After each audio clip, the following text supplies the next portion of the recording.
Hey guys, welcome back. Apple just released their latest MagSafe accessory, the MagSafe Battery Pack. If you're already subscribed to my channel, you may have seen in a previous video I did about a similar product to this, the Anker PowerCore Magnetic 5K. I'll leave a link in the description if you'd like to check it out. As well as showing you the Apple MagSafe Battery Pack, I'll also do some comparisons throughout the video with both products, and I'll also let you know which one that I recommend is the best one to get if you're stuck trying to decide between them. So let's get right to it. The MagSafe Battery Pack is designed to go alongside the iPhone 12 lineup, which introduced the MagSafe system to the iPhone when it launched last year. And I've said this before, but I really like MagSafe. I'm just really excited to see how it evolves and improves over time. Inside the box we've got the battery pack wrapped in plastic, and a little cardboard sleeve which holds all the usual regulatory and warranty info, although Apple doesn't include any sort of cable in the box. Unwrapping the battery, you'll notice it's very typical Apple design. It's very sleek, very minimal. There are no buttons here. On the magnetic side, you'll notice the slight recess showing where the magnets are housed inside. It's made from a matte white plastic, which is the only colour available actually. I would have liked to have seen at least like a matte black option as well, and maybe a blue to match the Pacific Blue iPhone, but maybe those will come at a later time.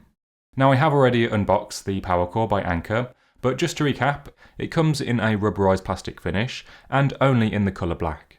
To me, it doesn't feel quite as nice as the Apple battery. There are a few more seams in the product overall, and it doesn't feel quite as premium. But nonetheless, it does feel very sturdy, solid and durable, and may hold up a little better over time thanks to the black rubber finish. Anker does also include a USB-C to USB-C cable in the box, which is nice. Size-wise, the MagSafe is about 9.5 centimeters tall, 6.4 centimeters wide, and 1 centimeter thick. The PowerCore is just a tad shorter and narrower at 9.3 centimeters tall and 6.3 centimeters wide, but it is noticeably thicker at 1.6 centimeters. Although they both look kind of chunky on the back of your phone, they do sit quite nicely in the curve of your hand, so you don't really notice them. At least that's the case for me when using them on the larger 12 Pro Max. In terms of weight, the MagSafe is about 114 grams versus the PowerCore's 130. But the difference isn't that noticeable when holding both, to be honest, unlike the extra thickness of the PowerCore, which I can definitely feel. On the bottom, Apple's battery has a lightning port which is just used for charging the battery, along with a single LED for the battery charge status, which glows orange when charging and green when it's fully charged.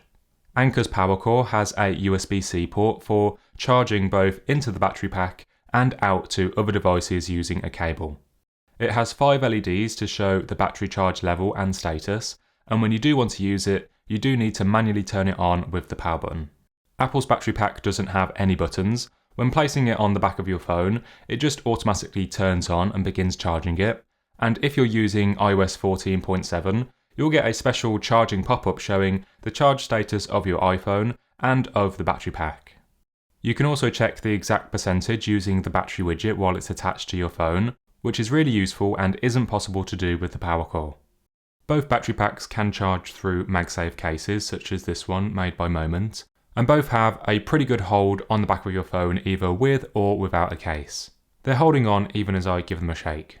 But as with most MagSafe accessories, lateral sideways movements can cause them to slip off, so just be mindful of that.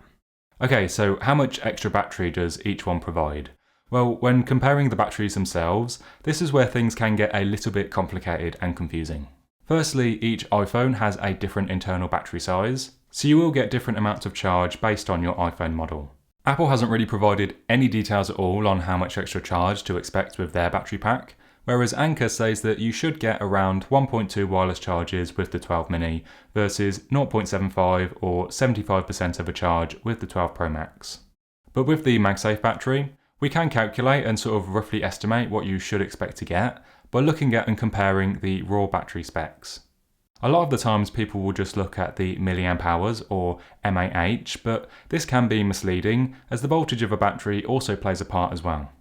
While the MagSafe has a 1460 mAh battery versus the PowerCore's 5000, the MagSafe battery has twice the voltage at 7.62 volts versus 3.7 with the PowerCore. This is because the MagSafe battery actually has 2 battery cells inside instead of 1, as revealed in some teardowns. making its true capacity 2,920 mAh, and shows that the capacity difference between them isn't quite as extreme as it first appears. A better way to compare them is to look at the watt-hour rating of the battery and compare that to the watt-hours of each iPhone. But it is important to remember that wireless charging just isn't as efficient as wired charging. You do get quite a bit of energy loss through heat. Anker stats suggest that the PowerCore has an efficiency of about 60%. So if we assume that the MagSafe has about the same, you should expect to get about 0.75 or 75% of a charge with a 12 mini, versus a 0.5 or 50% charge with a 12 Pro Max, with the 12 and 12 Pro sitting somewhere in the middle. And this does roughly line up with the testing that I've done with it. Connecting the MagSafe battery to my 12 Pro Max at 23% and letting it charge until depleted took it up to 74%, adding about 51% charge to my phone. Doing the same again with the PowerCore, connecting it at 23% battery and letting it charge up as much as it can, it got to 85%, adding about 62% charge, which is more than the MagSafe battery, but a little bit less than the advertised 75%. Now, my testing wasn't super controlled or scientific. I was sort of lightly using my phone every now and then to send messages or browse Instagram, but nothing really too strenuous. But nonetheless, the Anker definitely wins out here, offering a higher battery capacity and more charge across every iPhone model. When it comes to charging speed, both batteries charge the iPhone wirelessly at a rate of 5 watts. Now, I was hoping that Apple's offering would allow for 15 watts of wireless charging, but this just hasn't happened, I guess due to heat concerns, so both of these batteries aren't going to be the fastest when charging your phone. In my testing, it took the MagSafe battery 2 hours and 20 minutes to go from 23 to 74%, and 2 hours and 54 minutes for the PowerCore to get from 23 to 85%. So slightly longer, but this is of course due to its higher capacity. You can also charge other accessories on both, like AirPods if you have a pair with a wireless charging case, and you can wirelessly charge other iPhones on the MagSafe battery too, although I wasn't able to get this to work for more than a couple seconds on the PowerCore. But it's not possible, unfortunately, to charge an Apple Watch with either, as that uses a modified version of Qi charging. As I mentioned earlier, the PowerCore supports charging out through the USB-C port, giving it a lot more flexibility and making it usable with other devices. And it includes a USB-C to USB-C cable in the box. Now, it doesn't include a USB-C to Lightning cable, but if you do have one lying about, you can charge your iPhone this way as well for a faster and more efficient charge at 10 watts versus the slower 5 watts when using it wirelessly. The extra efficiency should give you around 2.25 wired charges with the Mini, down to 1.36 with the Max. So a fair amount more across the board, and a lot more compared to the MagSafe, which is wireless only. These are my rough estimates though, so it might not be exact. Both of these support pass-through charging, meaning that you can connect a cable to the battery, plug it into the mains, then connect your phone, which charges your iPhone and the battery at the same time.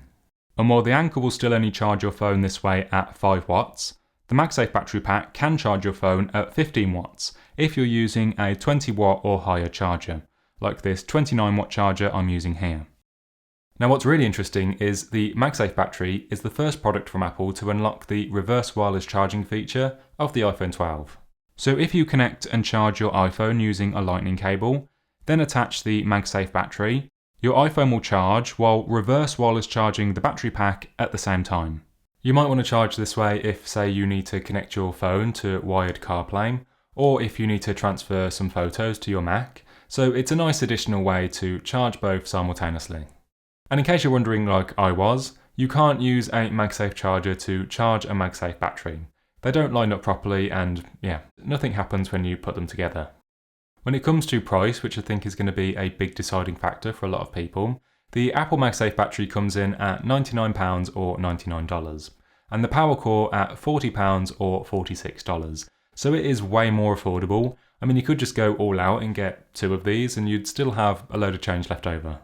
Looking at them both, the Apple MagSafe battery has some really great iOS integration that shows the battery percentage in the battery widget, and it's great to finally see the reverse wireless charging of the iPhone 12 finally used.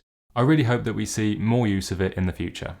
But the high price point and lower capacity does let it down when comparing to the PowerCore, which also offers faster wired charging and allows you to use it like a traditional power bank as well. I don't think that the MagSafe is a bad product, I just think that it's a bit too expensive and going to be a little too limiting for people when it comes to charging options.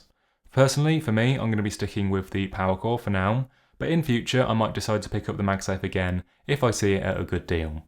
As always, I'll leave links for both of these products in the description below if you'd like to check them out for yourself.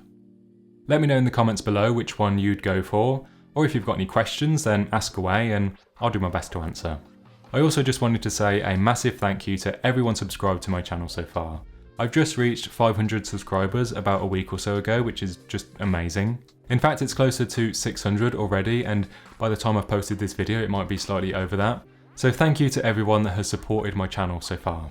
If you're new here and you'd like to see more tech content from me, then do hit subscribe and the bell and the like button, and maybe with your help I'll be able to reach 1,000. My next couple of videos will be focusing on anamorphic lenses and using ND filters on your iPhone, so do stay tuned for those, they'll be quite fun and yeah, I can't wait to make them. Thank you so much for watching and I will see you in the next one.